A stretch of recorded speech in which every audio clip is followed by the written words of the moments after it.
Yo, what is up guys? Guido here, back again with another mini bike video. And in this video, this is gonna be the start to, I would say, maybe 2 to 3 videos of my first mini bike here. I am gonna be revamping this thing and pretty much making it a daily street runner. Now, as everyone pretty much knows that have been watching me long term, you will know that this is my first bike I ever got. I'm gonna post some pictures on screen of this bike, pretty much its lifespan in my YouTube channel. For my first video, the Monster Moto 80cc Minibike review, to when I was at the dirt spot, I put dirt tires on there. I had my little CRF 50 front fender on there. I tried to make it a little dirt bike and stuff like that. And then I was adding some power adders to this, like, you know, with the upgraded cam and different valve springs, carburetor, trying to make this thing a little bit faster. So this bike has gone through so many different variations.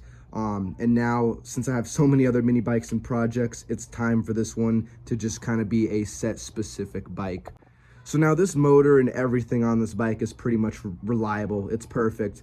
I can start it up first pull and I know it's gonna run. But there's some stuff that I did kind of overlook when I was building this thing originally about a few years ago that obviously I have way more experience now and a lot more knowledge. So some of the stuff that maybe I could have done better or either overlooked before, now I have the knowledge and the tools to actually do it 100%. So I'm gonna go back on this bike, tear everything apart, make sure it's all legit and copacetic. You'll see in some of the other videos that are going to be done of this bike, us doing some other different parts to this. As a lot of people know, I have a whole stereo system on here, which is super cool. If you want to see how to install a mini bike stereo system, there's not a lot of people that have them. Click in the top right here, along with all my other mini bike videos of this whole entire bike and my other videos too. There'll be a playlist linked in the description below. You can click and watch. But anyways, as I was saying, this stereo system's super cool. But the only thing with these bikes, people that know, when you start building them, they vibrate like crazy. So you can see it's just, these speakers are really loose on here, and it's actually not even the metal bracket that broke, it's the actual speaker plastic. It's no good. So I can't be riding and have that fall off, whether I'm on a hood ride or something with, you know, 400 other mini bikes. I can't have that break on me. This needs to be a daily driver, if you will, a reliable setup.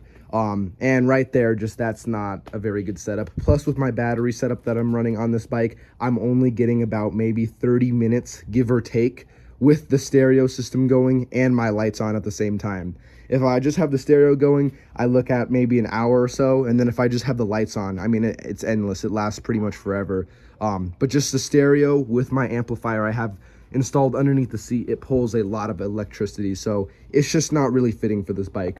And back to the whole story of this bike, pretty much. I put the stereo system on there along with the handlebars, the longer handlebars and stuff, just to kind of give it more of that street rod little cruiser, if you will, which is awesome. I've had a lot of fun with this, but it's definitely time for a mini bike revamp on my first original project, since I'm going to be having a drag bike and a Harley Davidson bike I'm going to be doing, what's going to have a whole legit stereo system. It'll be legit ape hangers, stretched, monster cam. It's going to be awesome, so stay tuned for that.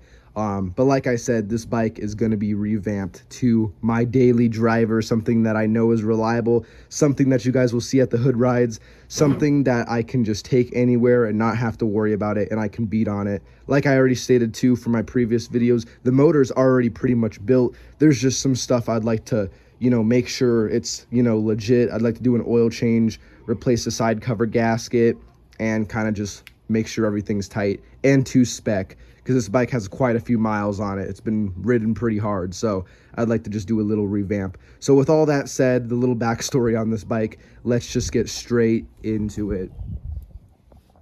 Now I'm going to be doing some other stuff to this bike, like I already said, to the handlebars, maybe different wheels and tires. But the first thing I'm actually going to look at is this motor. So I'm actually going to go ahead and pull this thing out, so it's just easier for an oil change, and I can make sure everything all is, you know, tight, like my rod, make sure it's all, you know, still in spec of what it should be, make sure there's not excess wear on any parts. And I will show you guys technically the problem that I'm kind of having with this setup now. So as you can see from this video on screen, this is a stock Predator 212 non-Hemi head, And when I went to go and install my upgraded stainless steel valves that I used in this motor, they require a 5.5 millimeter valve guide, and the stock ones that come in this motor are 5 millimeter, because the stock valves have a 5 millimeter stem. So the upgraded ones are a little bit bigger. So when I originally got this motor, this head, and I did that, which I have a video in the top right here, you can click how to upgrade to stainless steel valves. When I ended up doing that, actually, I had to pound out the original valve guides because they're smaller. So I installed some upgraded 5.5 millimeter bronze brass valve guides in there. And I noticed when I installed them, it seemed like they went in way too loose. I never really thought anything about it. I just was like, it kind of seemed like it went in there kind of loose, but I never had any issues with it. The motor, I mean, this was probably about a year and a half ago. This motor has been pushed to its absolute peak. I've never had an issue with it. One day I took off the exhaust and I noticed that, and I was like, what in the world? So I took off the head.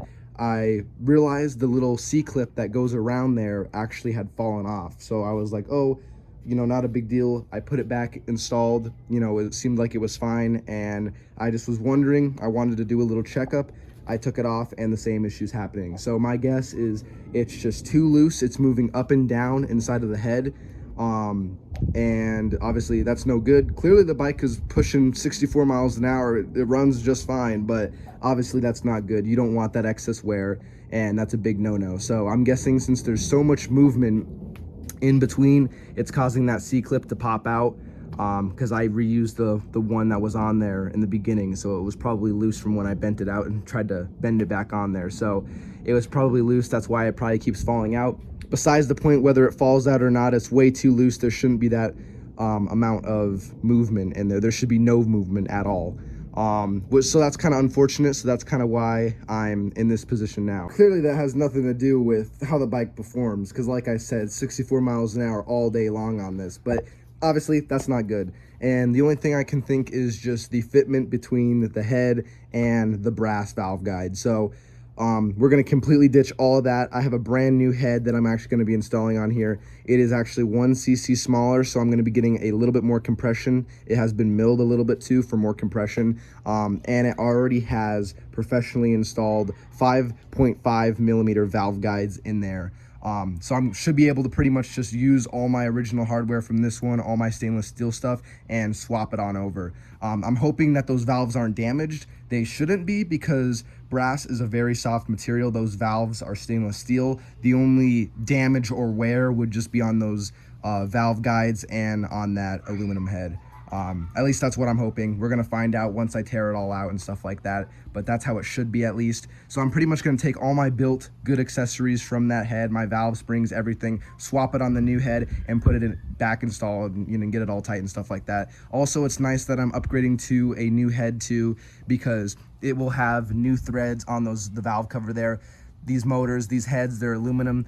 The valve cover threads are notorious just for stripping, because what ends up happening is those gaskets will go bad, they start leaking, you want to tighten it even more, and then boom, it strips just like that. So it'll have all new threads, which is going to be perfect. I know this is a lot of rambling, but I kind of need to explain what I'm doing and why this is happening for people that don't know, and I hope you guys can learn from, you know, why I'm installing a new head because of those valve guides. So what I'm going to do, like I said in the beginning, we're going to get this thing going.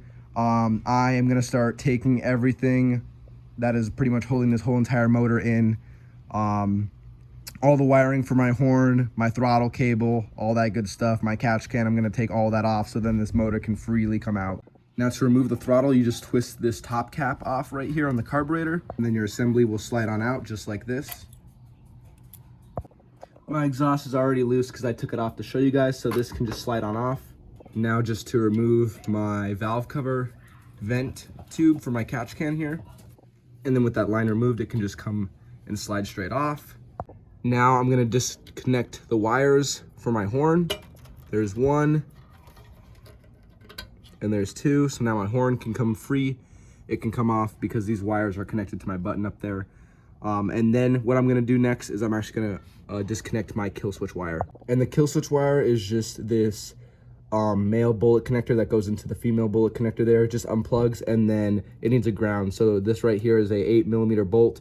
You just remove that and then your ground wire can come off. And you can see once this 8mm bolt is removed, it can come out along with our ground strap there.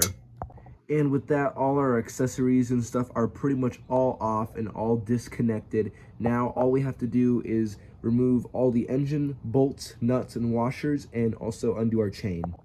I'm gonna just go ahead and remove the master link on my chain here. So I'm just gonna take my pliers and I am just gonna pop it off, and then I can just pry it out. And now with the master link off, the rest of the links can come on out, just like that. And then my chain can go ahead and come off. So now this bike can completely come out free. All we have to do is just remove the bolts and the nuts. Now, just to remove all the nuts and bolts holding this motor in, depending what your guys' bike is or what motor you used or whatnot, it might be different. But for me, I used a 10mm bolt and a 13mm nut. So with some editing magic, we can get all these bolts out. And check it out, we got all the bolts out. So now this motor is completely free from this bike, ready to get pulled out. So let's do it. And just like that, the motor is out. You can see a little bit of oil residue, nothing too bad. Don't worry guys, it's gonna get all nice and cleaned up and stuff like that. So now pretty much we are ready to be working on the motor now, and I can just set this frame aside.